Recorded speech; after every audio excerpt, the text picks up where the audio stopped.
Yo guys, what's going on? It's your boy AMS Dude, and today we're back with another video. Today we're going to be talking about update 1.29 and GT Sport. I thought this was a fairly good update overall. I'm just, going to say that right at the beginning. I thought it was a decent update. I don't think they did anything wrong. I'm going to talk about obviously all of the things they added, all of the things they changed, and maybe some of the things I thought they could have changed but they didn't, but that's okay. So let's get right into it. So basically, I'm going to go through a checklist here of the things they added. They added a new track. They added 9 new cars. They added new GT League events. Fuji was added to Circuit Experience. The Livery Editor was improved. And there were new autumn-themed scape locations. So I'm going to start off with the autumn-themed scape location. I'm going to work backwards here. The photo mode is as great as it's ever been in any Gran Turismo game. So adding some autumn-themed scape locations just to kind of fit the mood and fit the time of the year right now. Excellent idea. And it was definitely a nice touch. Not the highlight of the update by any means, but it's a nice touch. So the livery editor improvements. Honestly, all they really did to the livery editor was it let you automatically flip the decals. So you don't have to make an extra step to flip it manually. A lot of people make liveries in this game, so this is actually very, very helpful. And definitely no one's going to be complaining about this. Honestly, I've gotten caught in a situation where I've struggled to try to flip decals. So, yeah, I'm glad they fixed that. So the next thing they did was they added Fuji to Circuit Experience. Now this seems to be just a theme, once the track comes out. The next update, you're going to get it for Circuit Experience. It gives you a good chance to learn the new track if you haven't already. Also gives you a good chance to make some more money if you've already completed all of the Circuit Experience to this point. I'm personally going to be getting on that, get a bit of cash money in the bank. Honestly, that ties into the next few things that we're going to talk about because there are 9 new cars. So the first 3 cars I'm going to talk about are the Honda NSX 2008, the GR2, the 2008 GR2 for the Lexus SC430, and last but not least, the Nissan Nismo GTR 2008, the GR2 variant of that as well. So obviously, more GR2s, thumbs up. I cannot complain. We needed more of them in the game. I'm definitely interested to see how 8 years of technology varies because I feel like in GT6, those three GR2 cars were stuck to the friggin' ground. So I'm interested to see if they have the grip they had in that game, because if they do, I think they actually have a good chance of competing with the newer, more recent GR2 cars. So that's definitely going to be interested to see. A lot of people are saying the Nismo GTR is the best one. Honestly, I'm interested to try the Lexus because it's one of my favorite brands. But yeah, I love honestly all 3 of these cars. They are all going to have their own unique kind of properties to them, which I also like. And I'm excited, man. I'm excited to try them out. Honestly, the liveries, everything about these cars is going to be good, and I'm glad they added them to the game. Next car, Pagani Zonda R.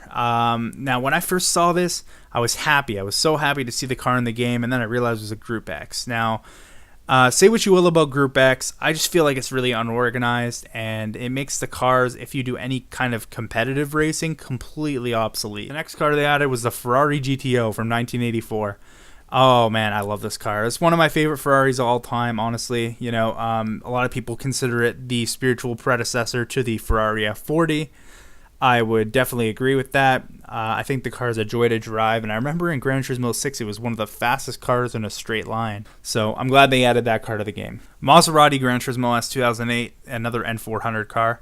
I'm really glad they added it. It was an iconic car from the previous GT games, and I feel like they need more cars like it. More of a, has a bit of supercar performance, but also has a very luxurious, elegant kind of feel to it. Definitely a car that I love to see in the game. Definitely my kind of car, and I'm definitely glad it's in there. I'm probably going to buy it. Next car is the Jaguar EType Coupe from 1961. What else do you say about it? A lot of people claim it's the most beautiful car on the planet. I might stop short of that, but at the same time, I mean, why would you? This car is beautiful. It's iconic.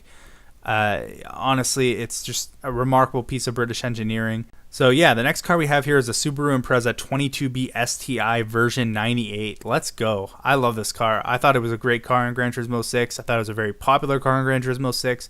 So if you love Subaru, if you love vaping, if you love 90s rally car culture, this is the car for you. I'll definitely be getting one again. This is another really good choice that they put into the game. It's starting at M300. You could probably tune it up, probably tune it down, probably do whatever the hell you want with it because it's a sick-ass Subaru. And again, I'm glad that they added it to the game as another really positive choice. And it doesn't feel redundant. I feel like they needed more late 90s, early 2000s cars in the game. It's the main thing I miss from GT6, a lot of those late 90s, early 2000s cars. And last but not least, maybe least in terms of straight line performance, but the Mini Cooper S, another iconic car. They've had some form of a Mini Cooper since I think Gran Turismo 2 or Gran Turismo 1 or Gran Turismo 3, I forget, but it's been in the series for at least 20 years. And I'm just happy to see it back, man. I'm just happy to see it in the game. We really needed older Mini Cooper variant that, was obviously going to spike our interest and, bring back a lot of that nostalgia. Because I know a lot of people, when you first start the game, you start some of the old Gran Turismo career modes, you want to get a decent car with about 200 horsepower. Mini Cooper was one of those main choices that you took, and definitely another iconic car in the Gran Turismo series.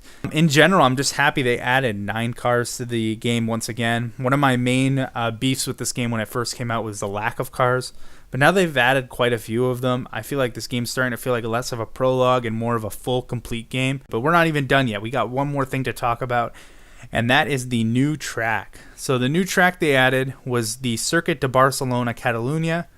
It is a real-world track. I know that's music to a lot of people's ears because a lot of us really love to see new real-life tracks come in, let alone real-life tracks that have never actually come into a Gran Turismo game before, and this is the first time Barcelona is showing up in this game.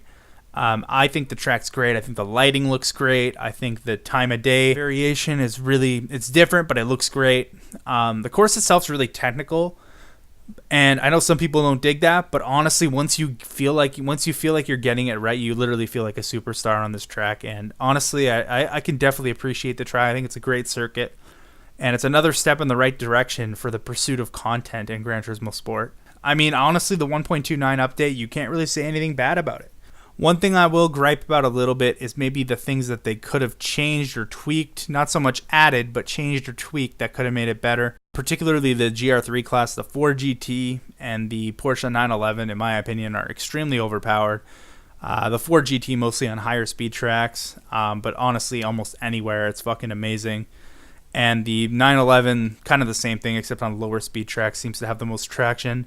And my problem with these two cars being overpowered, and I get there's always overpowered things in games, it's just the way it works, the way they're programmed, but the problem with having two cars in a class full of dozens of cars being overpowered is when you have two cars as powerful, it makes the rest of them obsolete. I would rather have two cars be extremely underpowered than extremely overpowered, because then at least you still have a lot of variety to pick from. Where if you're doing like a time trial or you're doing some kind of race where you have the choice of like if you're into competitive racing, why would you choose another car? I mean, unless you're like going out of your way just for the sake of variety, honestly, these two cars are too powerful. And they need to get nerfed, in my opinion. I've been beating the 4GT dead horse for a while now, and I really hope they do something about it, but this update wasn't it. And honestly, they focused on a lot of other positive things that they added into the game, so I can't complain too much about that. But overall, again, this is a really, really great update. I honestly think that it's going to go down as one of the better updates in this game. And so far, honestly, it's been probably in the top 3 for sure, in my opinion. So let me know what you guys think in the comment section below. Also, be sure to like, subscribe, leave a like, click that notification bell so you don't miss an upload. Honestly, I hope you guys enjoyed the video, and I'll be sure to make more of these in the future. So yeah, it's been your boy Dude, and I'm out. Peace.